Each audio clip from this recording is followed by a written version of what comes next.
Bismillahirrahmanirrahim. Assalamualaikum warahmatullahi wabarakatuh.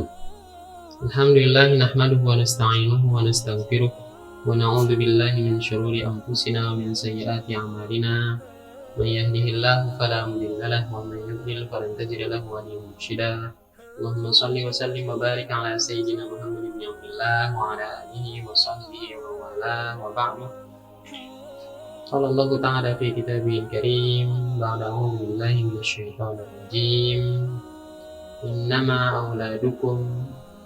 أموالكم وأولادكم فتنة. Ikhwani wa akhwatil mustami'in rahimakumullah, saudara-saudari kaum muslimin muslimat, para pendengar yang dirahmati, pemirsa yang dirahmati dan dimuliakan Allah Subhanahu wa taala. Alhamdulillah, segala puja dan puji hanya milik Allah, pencipta dan pengatur seluruh alam. Salawat dan salam untuk baginda Rasulullah penghulu alam.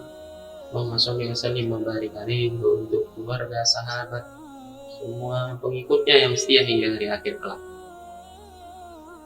Bagaimana sikap kita yang dituntun oleh Islam ketika menghadapi fitnah? Pertama, sebelum kita masuk pada pembahasan, kita perlu menjelaskan makna fitnah itu sendiri. Bahwa fitnah sebenarnya di dalam bahasa Arab bermakna ikhtibar dan imtihan, ujian dan cobaan. Walau kita sebagai orang Indonesia sudah terlanjur menggunakannya sebagai tuduhan yang tidak benar. Aku difitnah, katanya.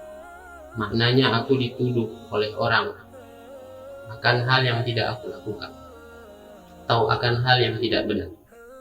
Jadi kalau makna dituduh itu sebenarnya lebih tepat istilahnya dengan buhtan, seperti yang disebutkan Allah dalam surah An-Nur, kisah istri Rasulullah SAW tercinta Aisyah radhiyallahu anha ketika dituduh melakukan serong, selingkuh.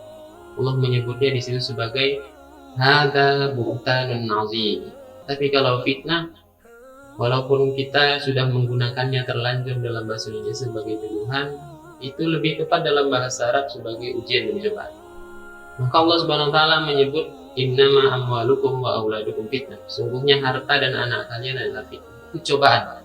Bagaimana kita menggunakan harta dan menyikapi anak kita sebagai anugerah Allah Subhanahu wa taala tidak lantas melalaikan kita.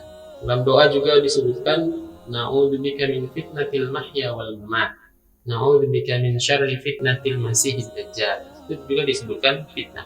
Fitnah dalam bahasa Arab tidak bermakna menuduh orang. Tapi mungkin tema yang akan kita bahas adalah tentang bagaimana sikap kita ketika mendapat fitnah tuduhan. Nah, yang pertama adalah kita mengembalikan kepada Allah Subhanahu wa taala. Itu yang harus kita ambil pertama kali sebagai sikap kita. Kita ridho bahwa itu terjadi karena izin Allah. Tidak mungkin ada orang yang bisa menuduh atau berbuat buruk ke orang lain kecuali karena diizinkan Allah SWT.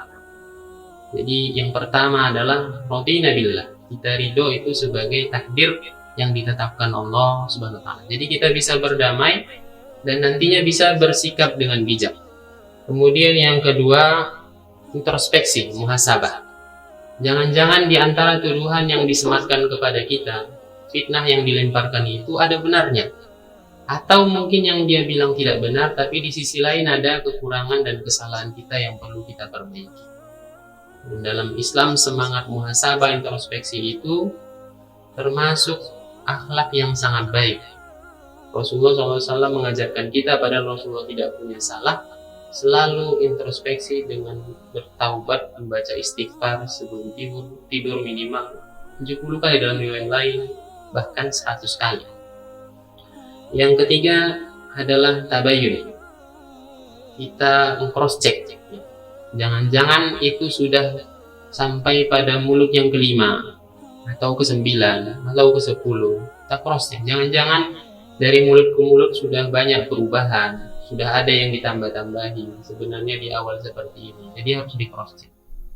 Harus ditanyakan, harus dipanggil. Jadi tidak liar fitnah itu kesana kemari.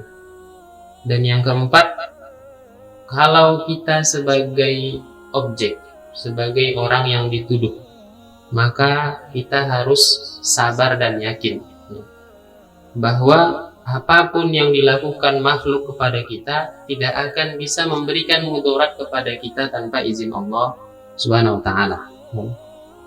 Kemudian Allah pasti Maha tahu. Kalau kita baik, Allah akan melindungi kita. Kalau kita melakukan kesalahan, mudah-mudahan itu sebagai ujian yang diberikan Allah agar kita sadar diri. Kemudian sikap sebagai korban adalah menindak jika itu memang memberikan dampak yang membahayakan banyak orang. Sebagaimana Rasulullah SAW ketika diejek, dicela, dicaci oleh Hasan bin Sabit sebelum beliau masuk Islam, dan beliau sebagai penyair orang Quraisy, dia dicari, dia dijadikan sebagai DPO, daftar pencarian orang, hingga akhirnya dia taubat dan minta maaf kepada Rasulullah, menggantinya dengan syair-syair pujian kepada Rasulullah SAW. Bahkan Rasulullah memberinya hadiah sebuah burdah, hingga kasidahnya disebut sebagai qasidah burdah. Jadi kalau berdampak perlu ditindak. Misalnya dalam sebuah organisasi ada yang mencemarkan nama baik seorang ketua, pemimpin, dan itu berdampak ke anggota lain, ya harus ditindak pelakunya, jangan dibiarkan. Kemudian sebagai pendengar, kalau kita mendengar sebuah fitnah, kita tidak sebagai pelaku, kita tidak sebagai korban, apa yang harus kita lakukan? Adamul khawd fihi, tidak tenggelam, tidak larut, tidak ikut-ikutan dalam fitnah tersebut. Seperti yang diingatkan Allah kepada umat Islam di surah An-Nur pada peristiwa hadithul ifki, ketika Sayyidah Aisyah radhiyallahu anha istri Rasulullah dituduh. Jangan mau hanyut terlibat, sebenarnya tidak ada niat, akhirnya mendapat dosa. Nauzubillah, sayang sekali. Jadi ketika ada fitnah, lebih bagus menahan lidah, menutup telinga dan menahan lidah. Kemudian kalau dia yang difitnah ini kita tahu tidak benar, pemimpin kita, ulama kita, guru kita, maka kita punya kewajiban radduhu wa difa'an, kita bela dan kita tutupi, kita tolak fitnah itu, tidak kita terima, kita mentahkan, kita balikkan kepada orangnya, karena menjaga nama baik orang Islam itu merupakan sebuah kewajiban, karena mencemarkan nama baik orang Islam itu hukumnya haram, seperti pesan Rasulullah SAW ketika haji wada, al-muslimu haramun damuhu wa maluhu wa irduhu. Orang Islam itu haram dizolimi darahnya, hartanya, dan kehormatannya. Kemudian kalau menjadi pelaku, maka segeralah taubat. Fitnah itu pasti akan kembali kepada pelakunya. Dan innallaha alimun bidatis sudur. Allah Maha mengetahui apa yang ada di dalam dada manusia. Nggak usah yang diucapkan, yang masih terbesit dalam hati pun Allah tahu.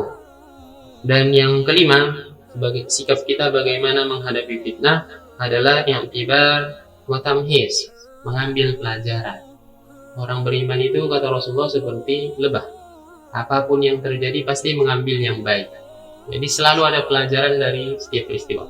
Dan tamhis itu untuk menyaring, seperti firman Allah, ya'lamallahu alladziina aamanu minkum, agar mengetahui siapa yang beriman. Namun misalnya tadi dalam organisasi terjadi fitnah, kita bisa tahu di situ siapa yang benar-benar loyal, siapa yang benar setia. Karena dari fitnah kadang terlihat sikap orang bagaimana. Yang ini kayak gini, yang ini kayak gini. Kita bisa jadi tahu karakter dan sikap orang lain. Jadi tentu ada manfaat dan pelajarannya. Mudah-mudahan setiap kejadian membuat kita menjadi semakin matang dan semakin dewasa, semakin bijak dan semakin baik dalam mengambil pelajaran. Wallahu a'lam bishawab. Mohon maaf. Assalamualaikum warahmatullahi wabarakatuh.